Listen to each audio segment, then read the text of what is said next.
Kung usapang crispy pata, ito na yata ang number 1 sa akin dito sa Cavite. Dahil dito ko lang natikman ang crispy pata na nanonood hanggang sa kaloob-looban ng lasa. At bukod nga sa crispy pata, ay kilala rin sila sa napakasarap na barbecue at halo-halo. Ngayon nga ay napakarami na nalang bago sa menu. Gaya nga nitong palabok, fried chicken, flavored fried chicken, chicken inasal at marami pang iba. Kaya nang may magbukas na malapit sa amin ay agad-agad naming pinuntahan. Kaputri, parang ang haba na ng book mo ha. Pagupit ka dyan sa may bagong bukas na barbershop sa Manong Barbs. Uy, hello ka ba? Hindi yan barbershop, Manong Barbs. Sa inyo may pinakamasarap na ano dito, crispy pata, barbecue, tsaka halo-halo. Hindi pa ba nakakain dyan? Tara, punta natin. Kaya sa mga gustong pumunta ay dito lang yan sa Manong Barbs na located sa Gob-Ayong Maliksi Avenue, near Road Bukandala 3, Imus, Cavite. Pinaka-landmark niya ay katabi lang sila ng 7-Eleven and katapat naman ng Pure Gold Bukandala. At kung malayo naman kayo dito ay meron din silang branch sa Kawit Mana Town Center, General Trias, Cavite and Rosario, Cavite. So wag na nga natin patagalin pa, tikiman time na. So yun ang mga ka-food trip at napadayo na nga tayo dito sa bagong bukas na Manong Barbs dito sa Gob-Ayong Maliksi Avenue, Nia Road, Barangay Bukandala 3, katapat lang mismo ng Pure Gold at katabi ng 7-Eleven. So guys, ang una natin titikman, syempre hindi natin palalagpasin yan. Ang pinaka-paborito ko talaga dito, yung kanilang crispy pata. Kagatin na natin yan, mga kapuso.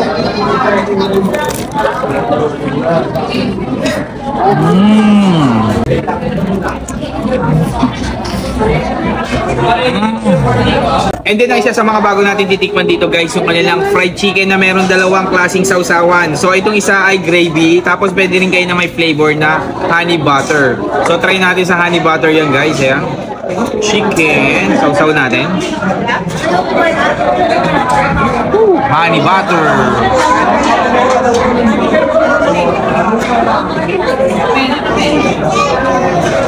Harap. Try din natin yung kanilang fried chicken na may gravy naman. Ayan guys. Woo!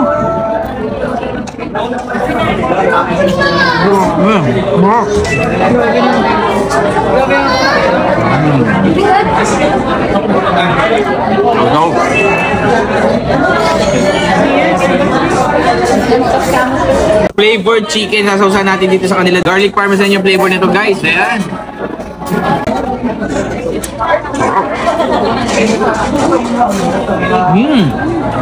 And then try naman natin yung spicy nila na buffalo sriracha. Tingnan natin kung gaano kaanghang to.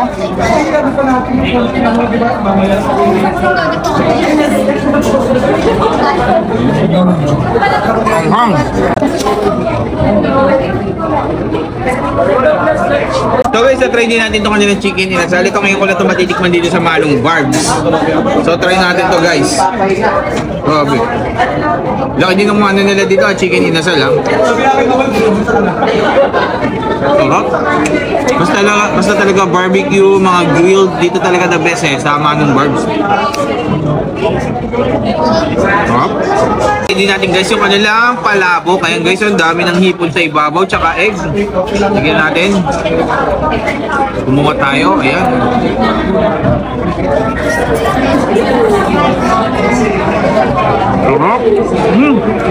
Wala pang kalamansi, grabe guys, ang sarap na. Guys, na-try din natin yung kanilang halo-halo dito guys. Ayan, meron pa tayong kasamang extra milk, lagi yan. So yung ita-try natin guys, yung kanilang special halo-halo. Ayan. The best din talaga yung halo-halo dito. Dati natikman ko na to eh. Kaya pag pumupunta talaga ako dito sa Manong Barbs, hindi ko pinapalagpas. Umu-order talaga ako ng kanilang halo-halo. Ayan.